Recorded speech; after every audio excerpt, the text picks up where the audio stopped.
Hello friends, MS coder में आपका स्वागत है। यहाँ पर मैंने एक ड्रॉप डाउन ली हुई है और जिसके अंदर कुछ डेटा को बाइंड किया हुआ है। तो मैं इसके फ़ॉन्ट को थोड़ा सा बढ़ा देता हूँ।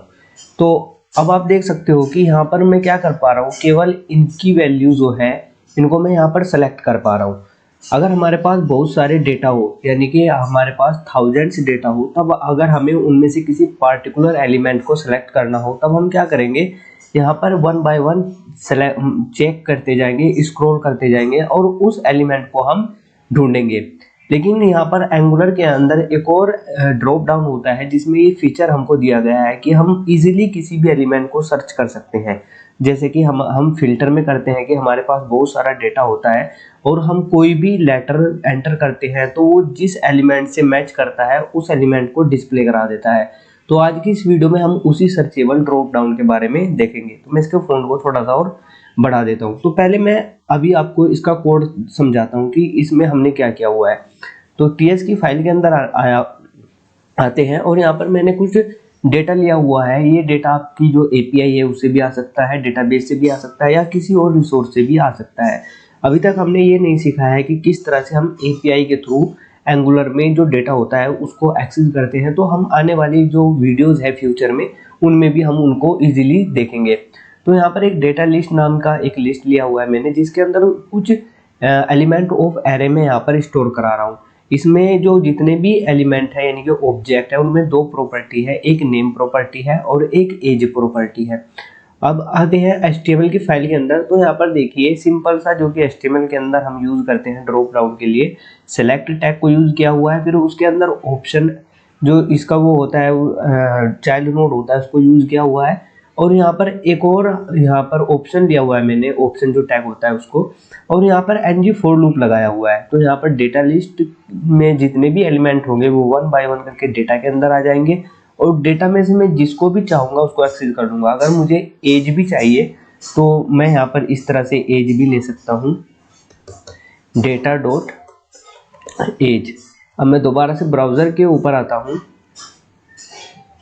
और अब यहाँ पर देखिए मैं इसको वो कर रहा हूँ, इसको एक्सपेंड करता हूँ। तो अब आप देख सकते हो कि नेम के आगे यहाँ पर एज भी आ रही है। तो इस तरह से आप क्या कर सकते हो, जो आपके डेटा लिस्ट के अंदर प्रॉपर्टीज़ है उनको आप एक्सेस कर सकते हो।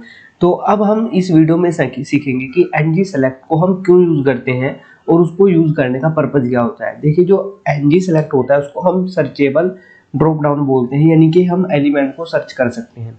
तो ng सेलेक्ट को यूज़ करने से पहले आपको क्या करना है कि एक कमांड होता है जो ng सेलेक्ट एक लाइब्रेरी में मौजूद है। तो उस लाइब्रेरी को या उस पैकेज को आपको पहले क्या करना होगा, इंस्टॉल करना होगा। तो वो कमांड क्या है वो आपको डिस्प्ले पे शो हो रहा होगा। तो पहले आपको क्या करना है, इस कमांड को अपने टर्मिनल में जाके एंटर कर दीजिएगा और आपके जिस सिस्टम के अंदर जो इंटरनेट है वो ऑन होना चाहिए। जैसे ही आप उस कमांड को एंटर कर दोगे तो जो आपको ये चेक करना है कि जो कमांड आपने यहाँ पर फायर की है, यानी कि जो पैकेज आप इंस्टॉल करना चाह रहे हो वो पैकेज इंस्टॉल हुआ है नहीं। तो उसको चेक करने के लिए आपके पास एक फाइल होती है package.json करके। तो यहाँ पर उसको आप ओपन कर लीजिएगा। तो मैं इसको ओपन कर लेता हूँ package.json और यहाँ पर आप देख सकते हो कि मैं आपको दिखा देता हूँ कि वो जो आपको ng सेलेक्ट मिलेगा वो किस तरह से आपको दिखाई देगा। तो यहाँ पर इस तरह से इसका जो पैकेज है वो आकर यहाँ पर स्टोर हो जाएगा। तो सबसे पहले काम आपको ये करना है। फिर दूसरा काम आपको क्या करना है कि जो आपकी प्रोजेक्ट है उसका जो ग्लोबल CSS की फाइल होती है वहाँ पर जाना है और जो ng सेलेक्ट का ड्रॉप डाउन वो थीम होता है उसको आपको यहाँ पर क्या करना है, पेस्ट कर देना है। आप गूगल से भी कॉपी कर सकते हो या मैं इसका जो वो होगा लिंक वो मैं आपको डिस्क्रिप्शन बॉक्स में भी प्रोवाइड कर दूंगा। तो मैं अभी आपको दिखा देता हूँ।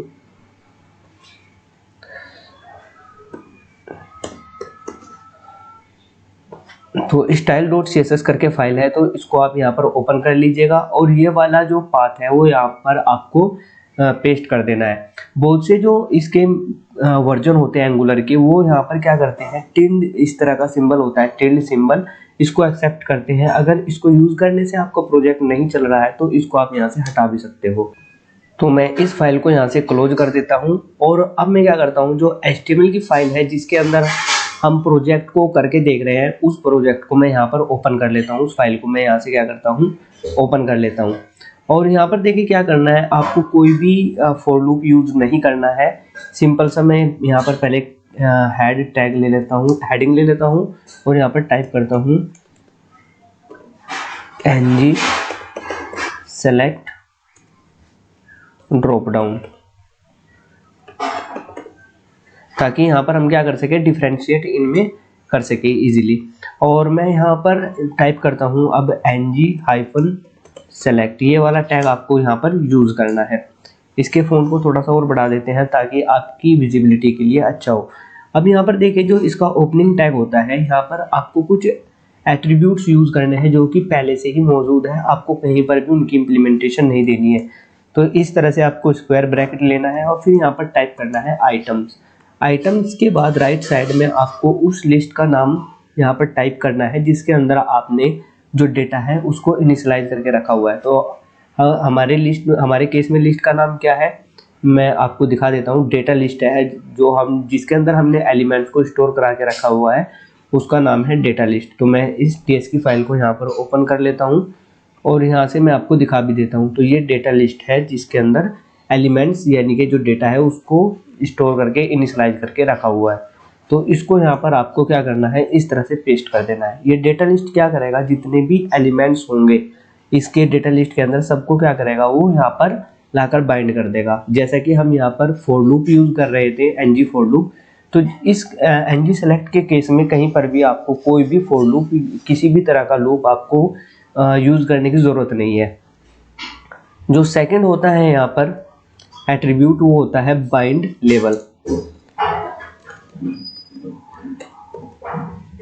बाइंड लेबल, और यहाँ पर देखिए इसके राइट साइड में आपको क्या करना है, जैसे डेटा के अंदर बहुत सारे आपके एट्रीब्यूट हो सकते हैं, जैसे कि हमारे डेटा में नेम है और एज है।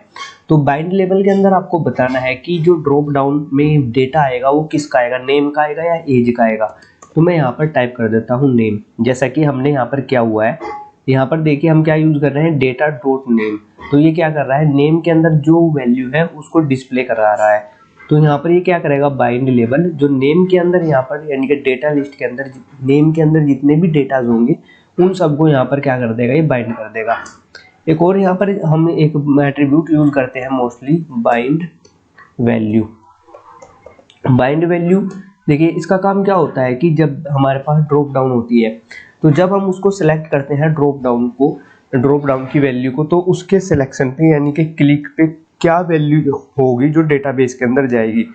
मोस्टली हम क्या करते हैं कि कोई भी आईडी हम डेटाबेस के अंदर भेज देते हैं। जब हम एपीआई के बारे में सीखेंगे तब हम इसके बारे में और डीपली समझेंगे। तो अभी के लिए आप इतना समझिएगा कि जिस एलिमेंट को हम सेलेक्ट कर रहे हैं उस एलिमेंट की हम कोई आईडी बैकएंड में भेजते हैं तो बाइंड वैल्यू उसी का काम करता है। तो यहाँ पर मैं अभी फिलहाल टाइप कर देता हूँ एज।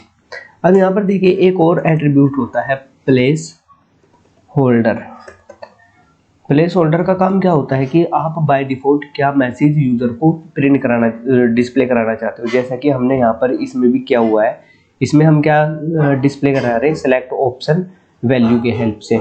तो यहाँ पर भी आप प्लेस होल्डर के अंदर कुछ भी टाइप कर सकते हो। जैसे मैं यहाँ पर टाइप करता हूँ प्लीज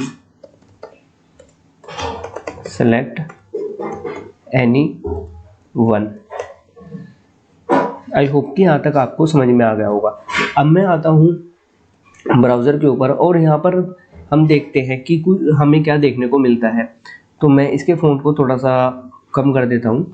तो यहाँ पर आप देख सकते हो कि ऊपर जो आपको ड्रॉप डाउन दिखाई दे रहा है वो सिंपल जो सिलेक्ट होता है उसकी हेल्प से दिखाई दे रहा है। जो नीचे ड्रॉप डाउन दिखाई दे रहा है यहाँ पर आपको दिखाई दे रहा है ng सेलेक्ट वाला ड्रॉप डाउन। अब यहाँ पर देखिए आपको मैसेज भी दिखाई दे रहा होगा प्लीज सेलेक्ट एनीवन। अब मैं इसके ऊपर प्रेस कर रहा हूँ तो यहाँ पर आप देख सकते हो कि जो इसका ड्रॉप डाउन का जो डेटा है वो यहाँ पर आ गया है।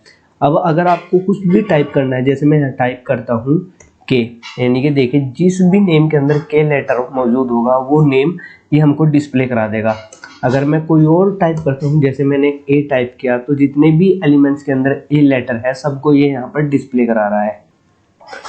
अगर मैं यहाँ पर कोई ऐसा लेटर टाइप करता हूँ जो किसी भी नेम के अंदर मौजूद नहीं है, तो देखिए यहाँ पर क्या दिखाई देगा। जैसे मैं यहाँ पर टाइप करता हूँ पी। तो यहाँ पर देखिए मैसेज भी दे रहा है नो आइटम्स फाउंड। तो मतलब कितना आपको, अगर आप इस तरह का जो ड्रॉप डाउन यूज करोगे अपने किसी भी प्रोजेक्ट के अंदर, तो जो प्रोजेक्ट होगा आपका वो सेकंड लेवल का हो जाएगा। अब यहाँ पर देखिए जैसे इसको हटा देता हूँ मैं भी, और यहाँ पर जैसे मैं इसको शुभम को सिलेक्ट करता हूँ और दोबारा से क्लिक करता हूँ, अब मैं कुणाल को सिलेक्ट करता हूँ, तो शुभम यहाँ से क्या हो गया है, रिमूव हो गया है। अगर आपको मल्टीपल एलिमेंट को सिलेक्ट करने हैं तो उसके लिए देखिए आपको क्या करना होगा, यहाँ पर एक एट्रीब्यूट होता है इसका मल्टीपल, इस तरह से स्क्वायर ब्रैकेट लेना है आपको, यहाँ पर टाइप करना है मल्टीपल और इसके राइट साइड में आपको कर देना है ट्रू। जब यहाँ पर ट्रू कर दोगे तो मल्टीपल जो एट्रीब्यूट है वो ये क्या करेगा कि आप मल्टीपल एलिमेंट्स को सिलेक्ट कर सकते हो। अगर आप यहाँ पर इसको फॉल्स कर दोगे तो सिर्फ आप एक ही एलिमेंट को यहाँ पर सिलेक्ट कर सकते हो। जैसे मैं दोबारा से ब्राउज़र के ऊपर आता हूँ और इसके ऊपर प्रेस करता हूँ, अब मैं असद को यहाँ से सिलेक्ट कर लेता हूँ। अब मैं दोबारा से यहाँ पर आता हूँ और कुणाल को यहाँ पर सिलेक्ट कर रहा हूँ, तो यहाँ पर हम देख सकते हैं मल्टीपल,